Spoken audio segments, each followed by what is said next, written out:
রুহের জগতে আমরা কেমন ছিলাম, মৃত্যুর পর আমাদের আত্মা কোথায় থাকবে। প্রিয় দর্শক, আজকে আমরা একটি অত্যন্ত গুরুত্বপূর্ণ বিষয় নিয়ে আলোচনা করব, আর সেটি হচ্ছে রুহের জগতে আমরা কেমন ছিলাম, মৃত্যুর পর আমাদের আত্মা কোথায় থাকবে। আদিতে আল্লাহ রাব্বুল আলামিন একাকী ছিলেন, কোনো কিছু সৃষ্টি করেননি। অতঃপর তিনি ইচ্ছা করলেন মহাবিশ্ব সৃষ্টি করবেন, মাখলুকাত সৃষ্টি করবেন। তখন তার মহা ইলমের মধ্যে মানুষ সৃষ্টির পরিকল্পনা ছিল। পরিকল্পনা মোতাবেক তিনি সকল মানুষের রূহ সৃষ্টি করলেন, আর এই রূহগুলিকে সৃষ্টি করে যে জগতে রাখলেন তাকে বলা হয় আলমে আরওয়াহ বা রুহের জগৎ।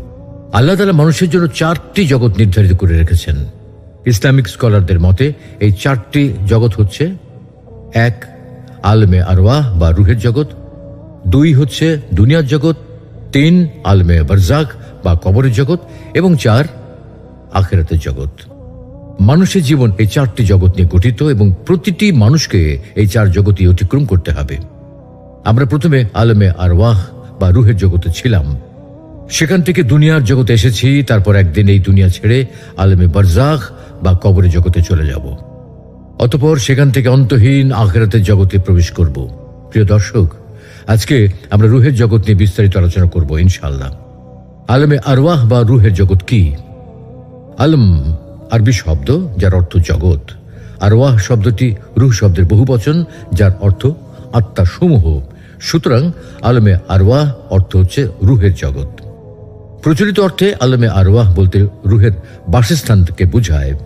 মহান আল্লাহ রাব্বুল আলামিন মানব কুলের রুহ সৃষ্টি করে যে জগতে রেখেছিলেন সেই জগৎকে বলা হয় আলমে আরওয়াহ বা রুহের জগৎ। সেখানে শুধু মানুষের রুহ ছিল, কোনো দেহ ছিল না, কোনো আকার ছিল না, কোনো আকৃতি ছিল না। মানুষের দেহ সৃষ্টি করার পূর্বে আল্লাহ রাব্বুল আলামিন রুহ বা আত্মা সৃষ্টি করেছেন। আল্লাহ রাব্বুল আলামিন রুহ সৃষ্টি করার পর সমস্ত রুহকে একত্রিত করে প্রশ্ন করলেন, আলাস্তু বিরাব্বিকুম, আমি কি তোমাদের প্রভু নই? তখন সমস্ত রুহ এক বাক্যে জবাব দিল, অবশ্যই আপনি আমাদের প্রভু। এই ঘটনাটি পবিত্র কোরআনুল কারীমে এভাবে এসেছে। আল্লাহ তাআলা বলেন, وَإِذْ أَخَذَ رَبُّكَ مِنْ بَنِي آدَمَ مِنْ ظُهُورِهِمْ ذُرِّيَّتَهُمْ وَأَشْهَدَهُمْ عَلَى أَنفُسِهِمْ أَلَسْتُ بِرَبِّكُمْ قالوا بلى شهدنا أن تقولوا يوم القيامة إنا كنا عن هذا غافلين। ওই সময়ের কথা স্মরণ করুন যখন আপনার পালনকর্তা বনি আদমের পিঠ থেকে তাদের সন্তানদের বের করে আনলেন এবং তাদের কাছ থেকে তাদের নিজেদের ব্যাপারে সাক্ষ্য নিলেন যে আমি কি তোমাদের পালনকর্তা নই? তারা বলল, অবশ্যই আপনি আমাদের পালনকর্তা। আমি সাক্ষ্য এজন্যই নিয়েছি যেন তোমরা কিয়ামতের দিন এটা না বলতে পারো যে বিষয়টি আমাদের জানা ছিল না। উল্লেখিত আয়াত থেকে এই কথাটি স্পষ্টভাবে বোঝা যায় যে মানুষের দেহ সৃষ্টি করার পূর্বে আল্লাহ রাব্বুল আলামিন রূহ সৃষ্টি করেছেন। রূহ সৃষ্টি করে আল্লাহ রাব্বুল আলামিন তাদের সাথে কথা বলেছেন এবং তাদেরকে প্রশ্ন করেছেন, আমি কি তোমাদের প্রভু নই? তখন তারা এক বাক্যে সকলেই বলেছিল, অবশ্যই আপনি আমাদের প্রভু। তাই বলা যায় যে রুহের জগতে কেউ কাফের ছিল না, কেউ মুশরিক ছিল না, সকলেই মুমিন ছিল। রুহের জগতে আল্লাহ তাআলা মানুষের কাছ থেকে তার রুবুবিয়্যাত বা প্রভুত্ব সম্পর্কে ওয়াদা নিয়েছিলেন। আল্লাহ তাআলা মানুষকে জিজ্ঞেস করেছিলেন, আমি কি তোমাদের রব নই? ওই দিন আল্লাহ তাআলার জালালিয়তের সামনে কেউ তার রুবুবিয়্যাত বা প্রভুত্বকে অস্বীকার করতে পারেনি। যারা দুনিয়াতে এসে কাফের হয়েছে তারাও অস্বীকার করতে পারে নাই। সবাই এক বাক্যে আল্লাহ তাআলার রুবুবিয়্যাহ বা প্রভুত্বের স্বীকৃতি দিয়েছিল। রুহের জগতে কেউ কাফের ছিল না, সবাই একমাত্র আল্লাহ তাআলাকেই মান্য করেছিল। তাই কোনো নাবালক বাচ্চা মৃত্যুবরণ করলে তার কোনো পাপ নেই, সে মুমিন, তাকে জান্নাত দেওয়া হবে, সে জান্নাতে বসবাস করবে। ঠিক তেমনি কোনো পাগল ব্যক্তিরও কোনো পাপ নেই, সেও জান্নাতে প্রবেশ করবে, কারণ তারা সবাই রুহের জগতে আল্লাহ রাব্বুল আলামিনকে রব হিসেবে স্বীকৃতি দিয়েছিল। যেমনটি হাদিস শরীফ এসেছে, মহানবী সাল্লাল্লাহু আলাইহি ওয়াসাল্লাম বলেন, প্রতিটি মানুষ ফিতরাতের উপর জন্মগ্রহণ করে থাকে। ফিতরা হচ্ছে আল্লাহর প্রতি বিশ্বাস বা ঈমান, অর্থাৎ জন্মগতভাবে প্রতিটি মানুষই আল্লাহর উপর বিশ্বাসী হয়ে জন্মগ্রহণ করেন, কিন্তু পরবর্তীতে তার পিতা মাতা এবং তার চারপাশের পরিবেশ তাকে মুশরিক বা ঈমানহীন বানায় বা তাকে নাস্তিক হিসেবে প্রতিষ্ঠিত করে। আমরা যখন রুহে জগতে ছিলাম তখন আমরা সকলে আল্লাহ রাব্বুল আলামিনের রুবুবিয়তের স্বীকৃতি দিয়েছিলাম। সেই স্বীকৃতির কথা আমাদের মনে আছে কিনা সেটাকে পরীক্ষা করার জন্য মহান আল্লাহ রাব্বুল আলামিন আমাদেরকে এই দুনিয়াতে প্রেরণ করেছেন। তিনি আমাদেরকে রুহের জগৎ থেকে এমন এক জগতে স্থানান্তর করলেন যেখানে মানুষকে তার কর্মের মাধ্যমে তিনি পরীক্ষার ব্যবস্থা করলেন। মানুষকে সত্যি রুহের জগতে বলেছিল, অবশ্যই আপনি আমাদের প্রভু। সেটা দুনিয়াতে এসে কি মনে রেখেছে নাকি ভুলে গিয়েছে? যেমন আল্লাহ তাআলা বলেন, أحسب الناس أن يتركوا أن يقولوا آمنا وهم لا يفتنون। মানুষ কি মনে করে তারা শুধু একথা বলি অব্যাহতি পেয়ে যাবে যে আমরা আল্লাহকে বিশ্বাস করি, অথচ তাদেরকে পরীক্ষা করা হবে না? উক্ত আয়াতের মাধ্যমে বোঝা যায় যে আমরা রুহের জগতে অঙ্গীকার করেছিলাম, অবশ্যই আপনি আমাদের প্রভু। সেটা পরীক্ষা করার জন্যই আল্লাহ রাব্বুল আলামিন আমাদেরকে এই দুনিয়াতে প্রেরণ করেছেন।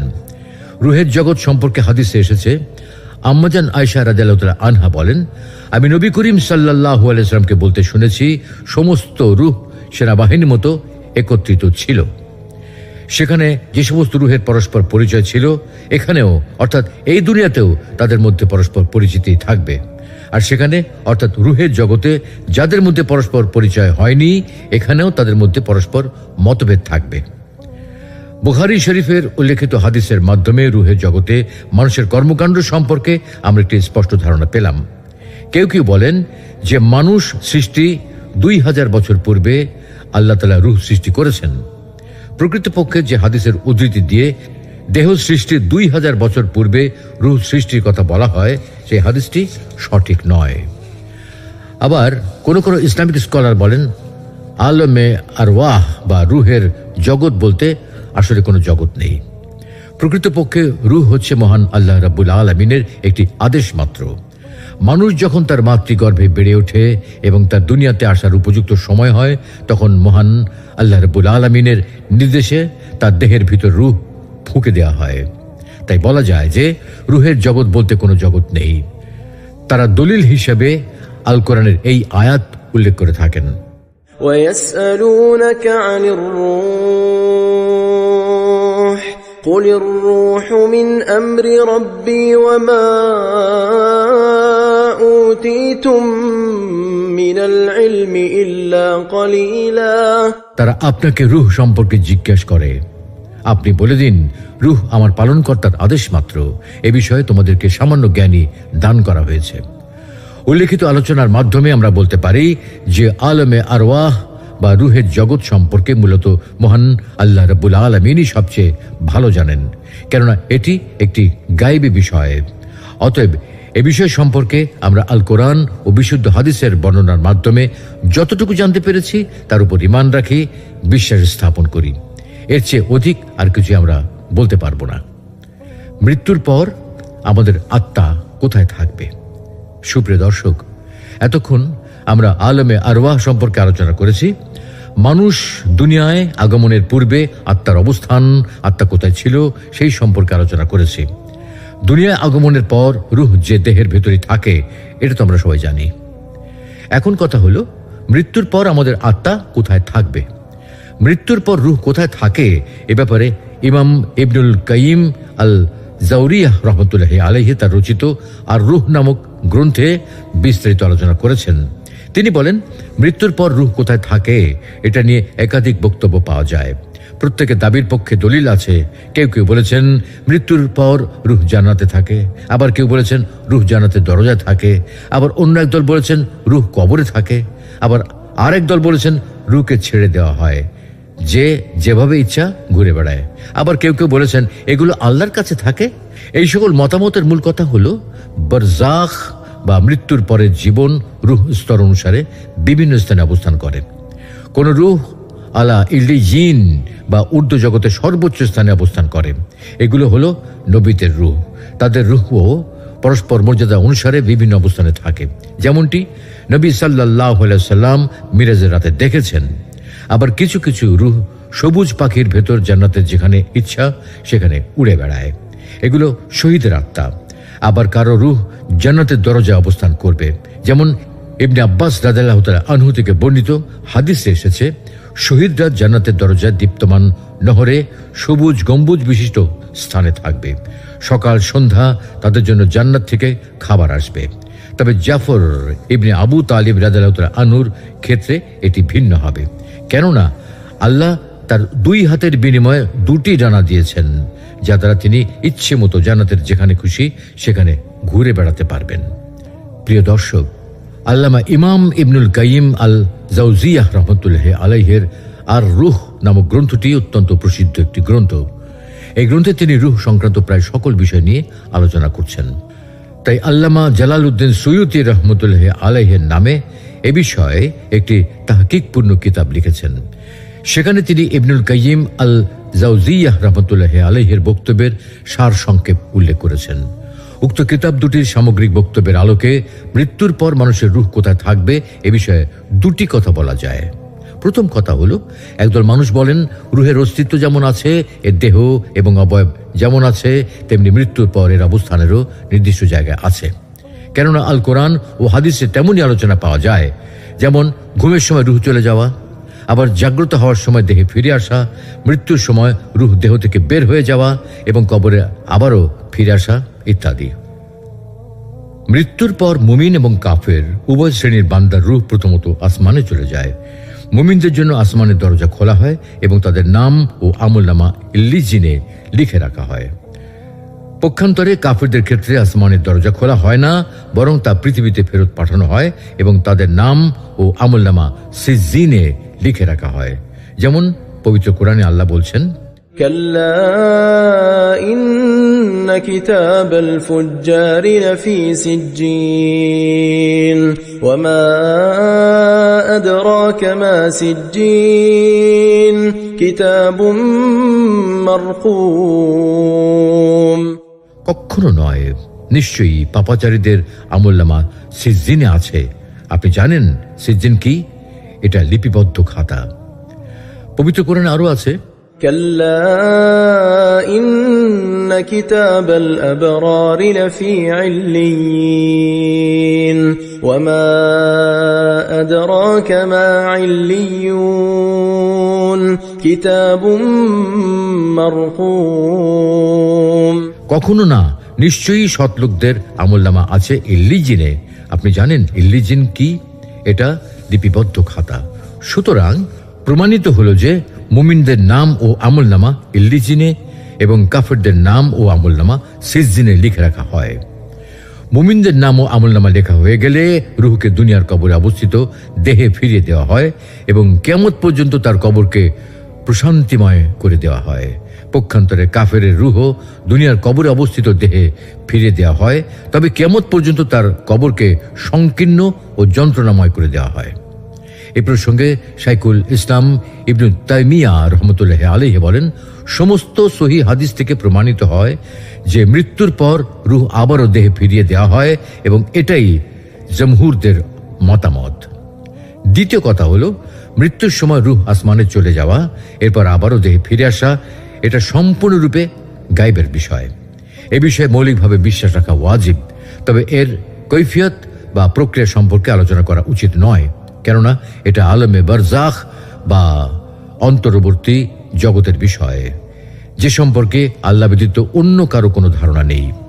প্রখ্যাত আলেমে দ্বীন শেখ ইবনু উসাইমিন বলেন, মৃত্যুর পর মানুষের রূহ আসমান থেকে আবারও দেহে ফিরে আসে এবং দেহের ভিতরে অবস্থান করে। তবে এই ফিরে আসার পরের অবস্থানটা দুনিয়ার জগতে জীবিত অবস্থার মতো নয়, বরং এটা আলমে বারজাখ বা অন্তর্বর্তী জগতে দেহের ভিতরে রূহের অবস্থান, যা একটি গায়বী বিষয়, যার প্রক্রিয়া সম্পর্কে কারো কোনো ধারণা নেই। সুতরাং এই ধরনের গায়বের বিষয়ে আমাদের কর্তব্য হলো তাওয়াক্কুফ করা, অনর্থক অনুসন্ধান না করা। কারণ আল্লাহ তাআলা পবিত্র কোরআনে ইরশাদ করেন, ولا تقف ما ليس لك به علم إن السمع والبصر والفؤاد إن السمع والبصر والفؤاد كل أولئك كان عنه مسؤولا। যে বিষয়ে তোমার কোনো জ্ঞান নেই তার পিছনে পড়ো না। নিশ্চয়ই কান, চোখ ও অন্তর এদের প্রত্যেকটাই জিজ্ঞাসিত হবে। সুপ্রিয় দর্শক, আমরা আলোচনার শেষ পর্যায়ে চলে এসেছি, তাই এখন সংক্ষেপে আবারও বলতে চাই, রূহ হলো আল্লাহর এক বিশেষ রহস্য, যে সম্পর্কে মানুষকে কোনো জ্ঞান দেওয়া হয়নি। বিষয়টি একটি গায়বী বিষয়। এ বিষয়ে আল কোরআন সহ কোনো আসমানি কিতাবে তেমন কিছু বলা হয়নি। এমনকি তাওরাত গ্রন্থেও এ বিষয়ে বিশেষ কিছু বর্ণনা করা হয়নি, বরং সম্পূর্ণ বিষয়টিকে মানুষের কাছ থেকে গোপন রাখা হয়েছে। তাই রূহের বিষয়ে যেমন মানুষের পক্ষে নিশ্চিত করে কিছু বলা সম্ভব নয়, তেমনি মানুষের পর রূহ কোথায় থাকে বা থাকবে এ বিষয়েও নিশ্চিত করে কিছু বলা সম্ভব নয়। বরং এ বিষয়ে তাওয়াক্কুফের মতো পোষণ করাই হলো সর্বোত্তম মতামত ও অনুকরণীয় পন্থা। রাইসুল মুফাসসিরিন আব্দুল্লাহ ইবনে আব্বাস রাদিয়াল্লাহু তাআলা আনহু সহ অধিকাংশ সালাফে সালেহিন এই মতামতে পোষণ করতেন, এবং আব্দুল্লাহ ইবনে আব্বাস রাদিয়াল্লাহু তাআলা আনহুকে রূহ বিষয়ে কিছু জিজ্ঞাসা করা হলে তিনি বলতেন, রূহ হলো আল্লাহর আদেশ বিশেষ, তোমরা বিষয়টি নিয়ে এত বাড়াবাড়ি করো না। বরং এ বিষয়ে আল্লাহ তার নবীকে যতটুকু জানিয়েছেন এবং যেমনটি বলেছেন, এ বিষয়ে তোমাদেরকে খুব সামান্যই জ্ঞান দেওয়া হয়েছে, তার চেয়ে বেশি কিছু বলতে যেও না। আল্লাহ রাব্বুল আলামিন আমাদের সকলকে গায়বী বিষয়ে তিনি যতটুকু জানিয়েছেন ততটুকুর উপরই পরিপূর্ণভাবে ঈমান আনার তৌফিক দান করুন, এবং অপ্রয়োজনীয় বিষয়ে অনুসন্ধান করা থেকে বিরত থাকার তৌফিক দান করুন। আমিন।